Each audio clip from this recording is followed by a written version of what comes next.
নমস্কার বন্ধুরা, সবাইকে শুভ নববর্ষের শুভেচ্ছা জানিয়ে আজকে শেয়ার করছি এঁচোড় চিংড়ি রেসিপি।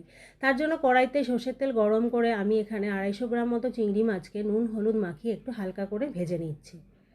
এইভাবে হালকা করে ভেজে নিয়ে নামিয়ে রাখবো। তারপর একই কড়াই পরিষ্কার করে তার মধ্যে আবার একটু তেল দিয়ে দেবো। এবার এর মধ্যে দেবো জিরে ফোড়ন আর খানিকটা পেঁয়াজ। এখানে 3টে বড় সাইজের পেঁয়াজকে আমি কুচি করে কেটে নিয়েছি। তার অর্ধেকটা এই তেলে দেব, বাকি অর্ধেকটা একটা বড় টমেটোর সাথে আর 3টে কাঁচা লঙ্কা দিয়ে আমি মিক্সিতে একটা পেস্ট তৈরি করে নিয়েছি। পেঁয়াজটা যখন মজে যাবে, রং চেঞ্জ হয়ে যাবে, তখন এর মধ্যে আমি দিয়ে দেবো 1 চামচ আদা রসুন বাটা। আদা রসুন বাটাটা দিয়ে নাড়াচাড়া করতে করতে এর কাঁচা গন্ধটা যখন চলে যাবে, তখন তার মধ্যে আমি দিয়ে দেবো টমেটো পেঁয়াজের পেস্টটা।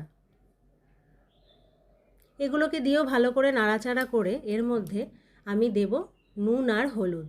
এখানে নুন হলুদটা একটু বুঝে দিতে হবে, কারণ এঁচোড় আর আলুকে আমি আগে থেকে একটু নুন হলুদ দিয়ে কুকারে সেদ্ধ করে রেখেছি।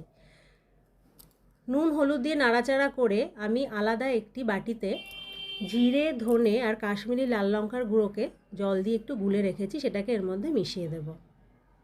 এখানে জিরে আর ধনেটা একটু কম দিতে হবে, কারণ লাস্টে একটা ভাজা মশলা আমি দেব, তার মধ্যেও কিন্তু একটু ড্রাই রোস্ট করা জিরে আর ধনের গুঁড়ো দেওয়া আছে। মশলাটাকে দিয়ে এইভাবে নাড়তে নাড়তে দেখবে মশলা থেকে তেল ছাড়তে শুরু করেছে। মশলা থেকে তেল ছাড়তে শুরু করলে এর মধ্যে দেখো এইভাবে সেদ্ধ করে রাখা এঁচোড় আর আলুটাকে আমি মিশিয়ে দিচ্ছি। তোমরা এঁচোড় আর আলুটাকে আলাদা করে ভেজে নিতে পারো, সেক্ষেত্রে তেলটাও বেশি লাগবে, গ্যাসও বেশি খরচ হবে। দুটোই বাঁচানোর জন্য আমি এইভাবেই সেদ্ধ করা এঁচোড়গুলোকেই মশলার সাথে কষিয়ে নিচ্ছি। আমি চেষ্টা করি একটু কম তেলেই রান্না করার। ভালো করে মশলার সাথে এগুলোকে কষানো হয়ে গেলে এর মধ্যে চিংড়ি মাছটাও দিয়ে দেব। চিংড়ি মাছটা দিয়েও খুব ভালো করে নাড়ব। সব কিছুই যেহেতু সেদ্ধ হয়েই আছে, তাই আমি এর মধ্যে লাস্টে দেব 1 কাপ গরম জল।